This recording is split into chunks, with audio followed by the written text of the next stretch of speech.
Yeah, I think it's important to understand that for us, the four wins is nice to have, but they've beaten us 6 times in a row, where we were part of, and 57, no, and 40 in Durban, and we've had big scores against them. Where I think 6 times in a row where they beat us.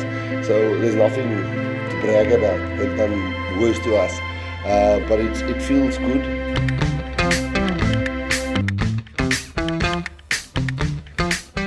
So this is the morning after Springboks versus the All Blacks. Guys, what a game. The Springboks ending up winning 18-12 against a very gutsy and a very gamey All Black team. However, the world champions came through and showed what they are made of. So the Boks, yeah, so this is my views of the game of yesterday. I think it was a game where we felt it was like a final for the Springboks, winning 4 games in a row against the All Blacks. The last time this has been done was in 1949, guys, like 70 odd years ago. And it's a big thing, it's a huge thing. Winning the All Blacks 4 times in a row doesn't come every day, doesn't come easy. But the Springbok team managed to beat it. So there's a video that I did where I compared the eras between John Smith and Siya Kolisi. And this 4 games in a row winning streak against the All Blacks is the pinnacle, and it stamps the mark that the Springbok team of Siya Kolisi and Rassie Erasmus is the greatest Springbok team ever in the professional era and even in the amateur era. The best Springbok team.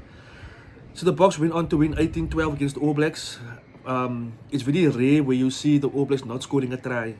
The Boks managed to score 2 tries. We had initially, when the team was announced, the Springboks came up with a 5-3 subs bench split. I immediately thought to myself that the Springboks, they're going to play a different game plan. They're going to play a more expensive game plan against the All Blacks. And initially I thought that the Springboks, they were making a huge mistake to actually go that route, because it's not often when teams fight fire with the All Blacks and then come first. And immediately I knew that the Springboks, they're going to play a different ball game. So my observation in this match was that if the Springboks had to play the traditional Springbok rugby game plan, they'd have won this game like probably in the 50th, 60th minute already. The Springboks might even have scored a huge winning margin against the All Blacks.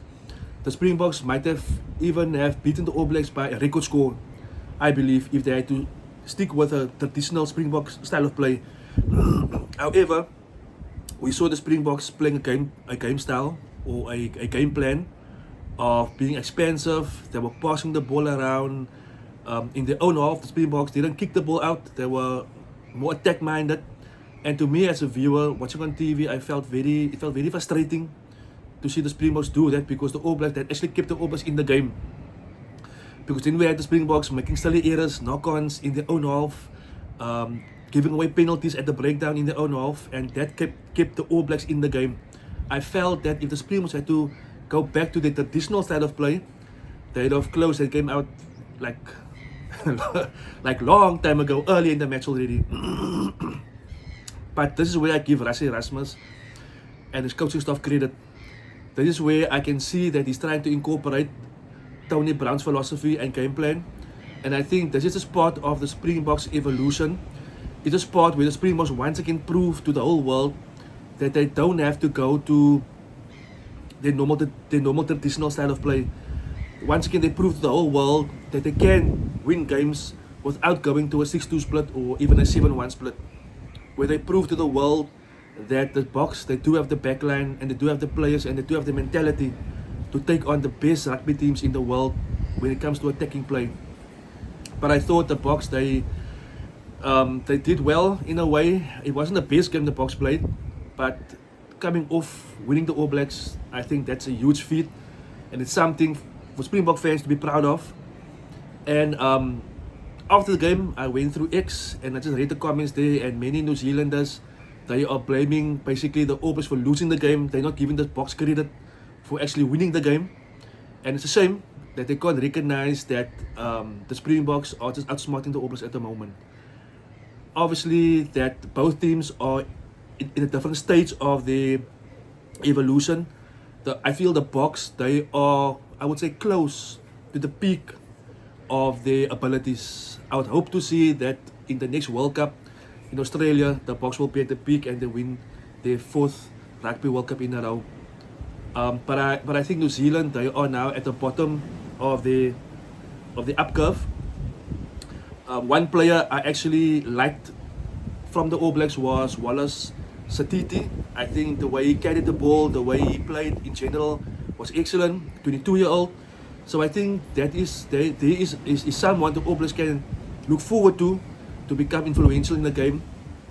Just like we had Adi Severe all the years coming through, we got now a guy like Wallace Satiti that has the potential to actually also be a staple in the black jersey.